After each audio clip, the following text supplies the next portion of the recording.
Assalamualaikum warahmatullahi wabarakatuh.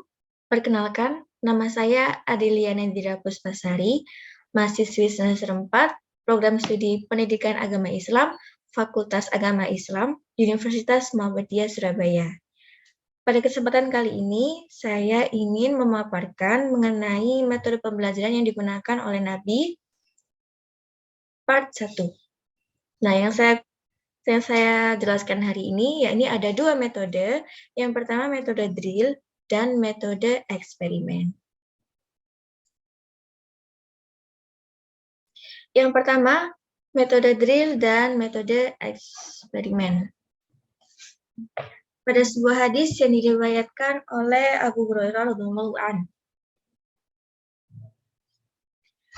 An Abi Hurairah anna Rasulullah sallallahu alaihi wasallam dakhalal masjid. Dari Abu Hurairah radhiyallahu anhu diceritakan bahwa Rasulullah Shallallahu alaihi wasallam masuk ke dalam masjid. Fadakhala rajulun. Kemudian datanglah seorang laki-laki yang masuk juga. Fasalla. Nah, kemudian laki-laki tersebut melaksanakan salat. Fasallama 'alan nabiyya sallallahu alaihi wasallam. Setelah laki-laki itu menyelesaikan sholatnya, kemudian ia datang dan memberi salam kepada Rasulullah SAW. Farodda di sini, Nabi pun menjawab salam laki-laki tersebut. Wa qala irji' fa shalla fa innaka lam tusalla. Nah, Nabi pun bersabda, ulangi, maka sholatlah. Sesungguhnya engkau belum sholat. Farja'a yusalla. Laki-laki itu pun mengulangi sholatnya. Kama shalla. Sebagaimana yang ia laksanakan sebelumnya. Summa ja'a fasallama 'alan nabiyya sallallahu alaihi wasallam. Kemudian ia datang kembali dan memberi salam kepada Rasulullah sallallahu alaihi wasallam. Faqala irji' fa shalla innaka lam tusalla. Nabi pun bersabda, ulangi sholatlah. Sesungguhnya engkau belum sholat. Salasan. Sampai 3 kali. Nah, jadi di sini laki-laki tersebut mengulangi sholatnya hingga 3 kali. Faqala walladhi ba'atsaka bil haqq ma uhsinu ghairahu fa'allamni. Laki-laki itu pun berkata, demi zat yang mengutus engkau, dengan membawa kebenaran, aku tidak dapat memperbaiki sholat selainnya. Maka ajarkanlah aku. Faqala idza qumta ila sholati fakabbir. Kemudian Rasulullah pun bersabda, jika kamu berdiri akan sholat, maka bertakbirlah. Nah, di sini setelah laki-laki tadi meminta Rasulullah untuk mengajarkannya, Rasulullah pun mengajarkannya. Summa qara' ma tayassara ma'aka minal Qur'ani. Kemudian, bacalah apa yang mudah bersamamu daripada Al-Qur'an. Summarka' hatta taqma'inna raki'an. Kemudian, rukuklah dengan tenang. Yang dimaksud di sini rukuk disertai dengan tu'ma'ninah. Summarfa' hatta ta'dila qa'iman. Kemudian bangunlah dari ruku sehingga tegak berdiri. Jadi ini posisi i'tidal. Summasjud hatta tatma'inna sajidan. Kemudian sujudlah sehingga tenang sebagaimana orang yang sujud benaran dengan tu'maninah. Summarfa' hatta tatma'inna jalisan. Kemudian bangunlah dari sujud sehingga tenang sebagai orang yang duduk sertai tu'maninah. Waf'al dzalika fi sholatika kullaha. Dan kerjakanlah demikian itu di seluruh sholatmu. Maksudnya, kerjakanlah demikian itu ialah apa yang diajarkan Rasulullah sebelumnya. Hadis ini diriwayatkan oleh Bukhari dan Muslim. Nah, ini terjemahan lengkapnya dari Abu Hurairah radhiyallahu anhu bahwa Rasulullah Shallallahu alaihi wasallam masuk ke masjid. Kemudian ada seorang laki-laki masuk juga untuk melaksanakan sholat. Setelah sholat, memberi salam kepada Nabi Shallallahu alaihi wasallam. Nabi pun menjawab dan bersabda, "Ulangi, maka sholatlah. Sesungguhnya engkau belum sholat." Laki-laki itu mengulangi sholat sebagaimana yang telah dilaksanakan. Kemudian datang kembali memberi salam kepada Nabi. Beliau pun bersabda lagi, "Ulangi sholatlah. Sesungguhnya engkau belum sholat." Sampai 3 kali. Laki-laki itu pun berkata, "Demi zat yang mengutus engkau dengan membawa kebenaran, aku tidak dapat memperbaiki sholat selainnya. Maka ajarkanlah aku." Beliau bersabda, "Jika kamu berdiri akan sholat, maka bertakbirlah. Kemudian bacalah apa yang mudah bersamamu dari Al-Quran. Kemudian rukuklah sehingga tenang, tukmanina. Kemudian bangunlah dari serukuk sehingga tegak berdiri, iktidal. Kemudian sujudlah sehingga tenang sebagaimana orang yang sujud benaran, tukmanina. Kemudian bangunlah dari sujud sehingga tenang sebagai orang yang duduk tukmanina. Dan kerjakanlah demikian itu di seluruh salatmu." Hadis riwayat Bukhari dan Muslim. Selanjutnya, yakni syarah hadis, penjelasan dari hadis yang sudah saya bacakan tadi. Nah, hadis yang sebelumnya saya bacakan tadi ini menjelaskan bagaimana Rasulullah ini mengajarkan dengan metode drill. Nah, metode drill dan eksperimen. Jadi di sini Nabi mengajarkan sholat kepada seorang pemuda, seorang laki-laki yang dimana sholatnya ini dirasa belum benar. Nah, begitu beliau masuk, duduk dalam masjid, kemudian datanglah seorang laki-laki yang kemudian dia melakukan sholat. Fasalla fasallama. Laki-laki itu melaksanakan sholat, kemudian memberi salam kepada Nabi. Nah, sholat di sini melalui riwayat Daud bin Qais menambahkan bahwa ini sholat 2 rakaat. Sholat sunnah 2 rakaat yang lebih mendekati yakni sholat tahiyatul masjid. Selesai melaksanakan sholat, laki-laki ini menemui Rasulullah dan memberinya salam. Nah, kemudian setelah Rasulullah menjawab salam dari laki-laki itu, Rasulullah pun bersabda, "Irji' fa shalla fa innaka lam tusalli." Ulangi sholatmu, sesungguhnya engkau belum sholat. Nah, dari sini laki-laki tadi sudah melaksanakan sholat. Kemudian saat ia datang kepada Rasulullah, kemudian memberikan salam, Rasulullah menyuruhnya untuk mengulangi sholatnya.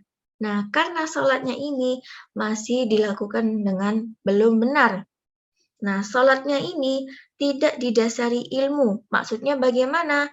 Dengan meninggalkan atau menggampangkan sebagian rukun sholatnya, seperti ruku dan sujudnya yang tidak tukmanina. Al-Qadi Iyad berkata bahwa ibadahnya orang yang bodoh tidak didasari ilmu, maka tidak cukup. Yang dimaksud tidak cukup ini ialah tidak sah dan tidak diterima. Nah, karena Rasulullah memintanya untuk mengulanginya, laki-laki itu pun mengulang sholatnya. Kemudian memberi salam lagi kepada Nabi dan diperintahkan mengulangi sholatnya hingga yang ketiga kalinya. Jadi ketiga kali ininya, laki-laki itu melaksanakan sholatnya masih belum benar.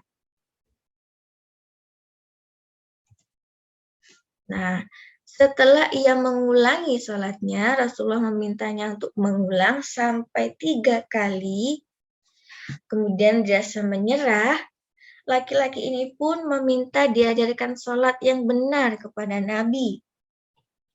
Nabi mengajarkan dengan bersabda, Idza qumta ila sholati fakabbir. Ketika Anda berdiri akan sholat, maka bertakbirlah. Tsumma qra' ma tayassara ma'aka minal Qur'an. Kemudian bacalah apa yang mudah bersamamu daripada Al-Qur'an. Pendapat Al-Nawawi mengatakan yang dimaksud bacaan yang mudah ini ialah surat Al-Fatihah atau surat Al-Fatihah ditambah dengan surat lain atau hanya membaca surat apapun yang ada dalam Al-Qur'an. Akan tetapi, jika masih tidak mampu dengan surat dari Al-Qur'an, boleh menggunakan kalimat thayyibah. Jadi kita bisa membaca kalimat thayyibah. Kalimat thayyibah itu yang seperti apa? Kalimat thayyibah ini seperti tahmid, tasbih, dan tahlil. Lanjut ke syarah hadis selanjutnya. Nah, kemudian setelah itu Rasulullah pun mengajarkan rukun sholat yang lain. Cara mengajarkan sholat yang benar. Yang pertama, ruku disertai dengan tu'maninah dikerjakan dengan sempurna. Maksudnya posisinya dengan sempurna.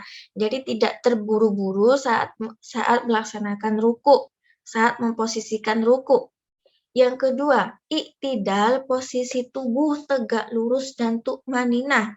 Iktidal ini juga dilaksanakan dengan tu'maninah, disertai dengan tu'maninah, dan posisi tubuh haruslah yang tegak lurus dan tidak terburu-buru menuju ke posisi sujud atau gerakan setelahnya, ini sujud. Lalu untuk sujud dan duduk di antara sujud ini juga disertai dengan tu'maninah. Nah, sholat yang terlalu cepat dan tidak memperhatikan rukun-rukunnya seperti ruku, iktidal, sujud dan duduk di antara dua sujud tanpa tu'maninah, maka sholatnya ini belum cukup. Seperti yang saya jelaskan tadi, belum cukup di sini maksudnya tidak diterima dan tidak sah. Oke. Dari hadis sebelumnya yang saya jelaskan tadi, di sini seorang laki-laki berusaha melaksanakan sholat dengan benar hingga diulang sampai 3 kali. Nah, apa yang Rasulullah ajarkan kepada laki-laki ini merupakan penerapan dari metode drill. Metode drill itu apa? Metode drill ialah seperti namanya ya, drill ya, ini pengulangan, perlu pengulangan. Ya, kenapa butuh harus diulang, kenapa perlu pengulangan? Nah, dengan pengulangan ini ada kesempatan untuk memperbaiki dan mengoreksi apa yang salah dari sholatnya itu. Dan dengan metode drill ini akan mudah untuk diingat. Nah, karena diulang-ulang. Sama seperti kita membaca buku, tidak cukup hanya untuk 1 kali lalu kita hafal. Butuh lebih dari 1 kali, butuh 2 kali, 3 kali, bahkan lebih untuk menghafal suatu buku. Nah, laki-laki ini pun meminta kepada Rasulullah untuk diajarkan sholat yang benar. Nah, setelah mencoba melakukan sholat yang sesuai ia ketahui sebelumnya, bahkan sampai diulang 3 kali, Rasul pun meluruskan sholatnya, dikarenakan 3 kali dia sholat ini masih belum benar sholatnya, dan didemonstrasikan. Nah, penerapan yang dilakukan oleh Rasulullah ini, apa yang Rasulullah ajarkan ini merupakan penerapan dari metode eksperimen atau biasa disebut juga dengan metode inquiry. Metode eksperimen bersamaan dengan demonstrasi ini sering digunakan untuk mengajarkan cara suatu ibadah, misalkan berwudu, sholat, dan haji. Nah, lalu apakah hadis tadi menjelaskan bahwa Rasulullah mendemonstrasikannya? Nah, dirasa tidak ya tadi, di hadis tadi memang tidak disebutkan bahwa Rasulullah mendemonstrasikannya. Namun, di hadis lain mengatakan, sebagaimana Rasulullah SAW mengajarkan sholat dengan demonstrasi. Fasallu kama ra'aitumuni asalli. Sholatlah kamu sebagaimana aku melaksanakan sholat. Hadis ini diriwayatkan oleh Bukhari. Nah, di hadis ini menjelaskan sudah sangat jelas bahwa di sini Rasulullah mendemonstrasikan sholatnya yang benar, tata cara sholatnya yang benar bagaimana. Kemudian diajarkanlah oleh para sahabat, para murid-muridnya. Tentunya Rasulullah mencontohkannya bagaimana tata cara sholat yang benar. Sehingga ia mengatakan, sholatlah kamu sebagaimana aku melaksanakan sholat. Oke, kemudian ada lagi hadis yang menjelaskan tentang metode pengajaran Nabi ini. Metode pengajaran drill, eksperimen, dan disertai dengan demonstrasi. Hadis ini diriwayatkan oleh Abu Daud dan At-Tirmizi. Anna Kaladata bana Janbalid ahbarahu anna Safwan bin Umayyah.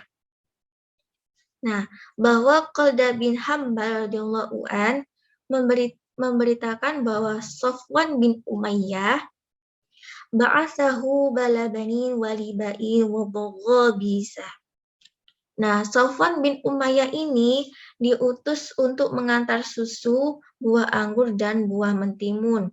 Safwan bin Umayyah mengutusnya untuk mengantar susu, buah anggur, dan buah mentimun. Ilan Nabiyya sallallahu alaihi wasallam. Kepada Rasulullah sallallahu alaihi wasallam. Wan Nabiyyu sallallahu alaihi wasallam bi'a'lal wadi. Sedangkan beliau berada di pegunungan Mekah. Qala fadakhaltu alaihi walam usallam. Walam asta'din faqala an-nabiyyu sallallahu alaihi wasallam.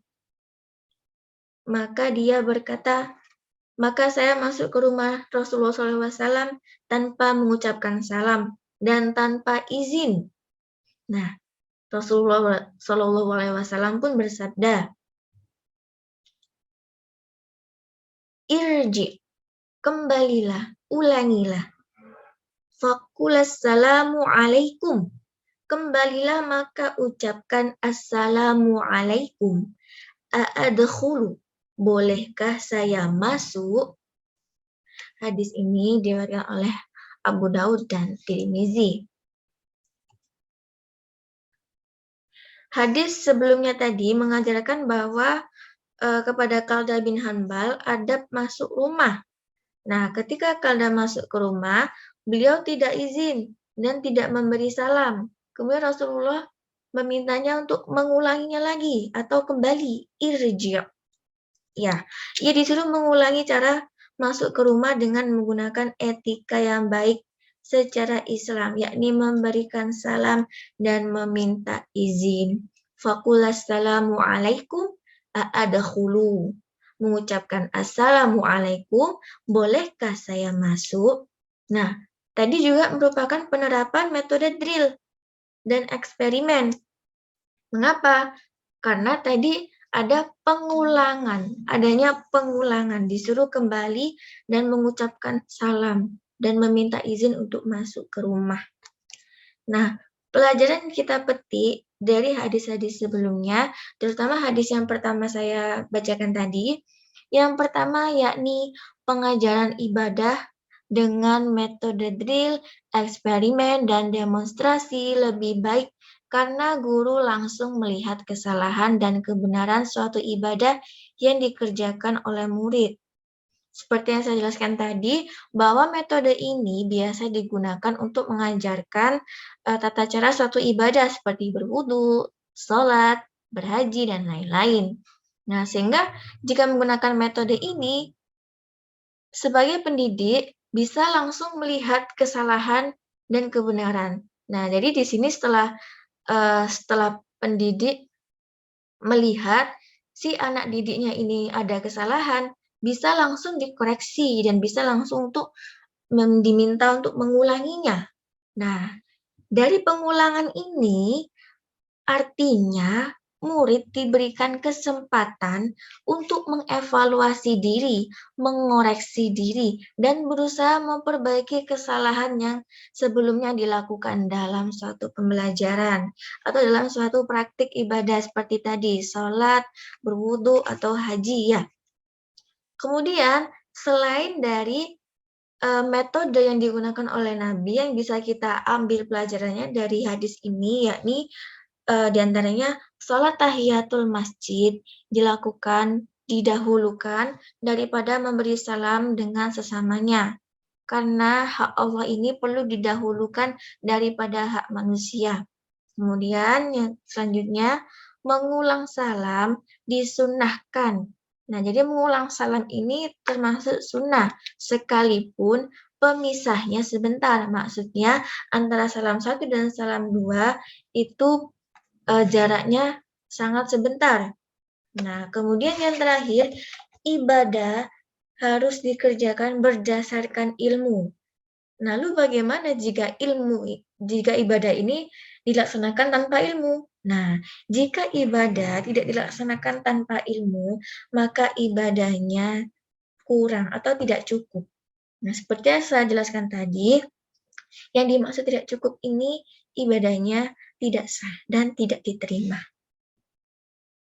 Oke, sebelum saya menutup pembahasan kali ini, saya ingin menerangkan sedikit biografi singkat perawi hadis, yakni Abu Hurairah. Nah, hadis yang saya bacakan di awal tadi merupakan hadis yang diriwayatkan oleh Abu Hurairah. Abu Hurairah bernama asli Abdus Syamsi. Setelah masuk Islam pada tahun ke-7 Masehi dan berbarengan dengan Perang Khaybar, Abu Hurairah mengganti namanya dengan Abdurrahman bin Al-Shakr. Nah, Abu Hurairah ini salah seorang sahabat dari penghuni Suffah. Abu Hurairah ini selalu mengikuti dan memperhatikan hadis Rasulullah Shallallahu Alaihi Wasallam karena kan ia selalu hadir dalam majelisnya. Abu Hurairah ini merupakan seorang yang paling hafal hadis Rasulullah SAW di antara perawi lain pada masa itu. Nah, Abu Hurairah telah meriwayatkan sebanyak 5.374 hadis dan hadisnya ini telah diriwayatkan kembali oleh 800 orang ahli ilmu. Kemudian Abu Hurairah meninggal dalam usia 78 tahun pada 59 Hijriah. Alhamdulillahirrabbilalamin, sekian dari penjelasan saya pada kesempatan kali ini mengenai metode pengajaran dilakukan oleh Rasulullah. Yang pertama ada metode drill dan metode eksperimen. Oke, yang baik dari video ini silakan diambil dan yang buruk dari video ini silakan dibuang dan jadilah penonton yang bijak. Saya mohon maaf atas segala perkataan yang kurang berkenan di hati dan segala kekeliruan yang saya lakukan mohon dikoreksi. Terima kasih yang sudah menonton. Saya akhiri. Wassalamualaikum warahmatullahi wabarakatuh.